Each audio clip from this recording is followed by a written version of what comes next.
Okay, here we are, Matthew Russell Lee, Inner City Press, here at the Southern District of New York Courthouse. Today, it's Friday, March 17th, 2023. Now, yesterday we were here past 8 o'clock. Judge Rakoff held a hearing on the various cases against JPM Chase and Deutsche Bank by an Epstein victim or victims, and by the U.S. Virgin Islands. The trials, at least the JP trials, are going to be moved back because of the third-party complaint against Jes Staley.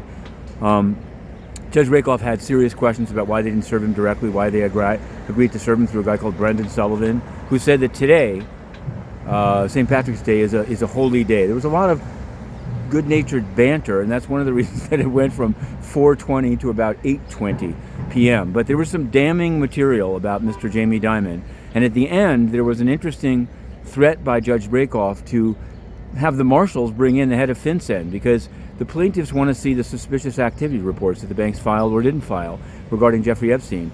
And the banks say, we can't do it without FinCEN's approval.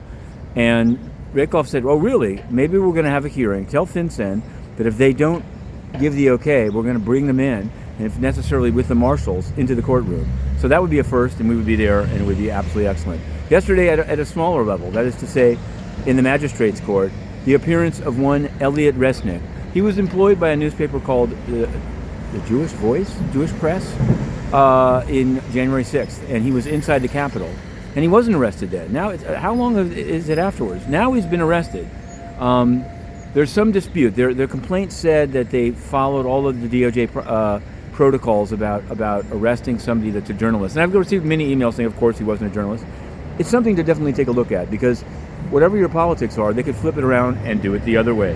Now, today, inside the United Nations, supposedly, I'm banned from going in, but supposedly, there's a meeting of the Security Council about North Korea human rights. The thing is this, you won't know anything about it because you need unanimity to put it on UN television, and China blocked it. Guterres didn't say anything. Do you know why? Guterres omitted from his financial disclosure his links to the China Energy Fund Committee, convicted here in the SDNY.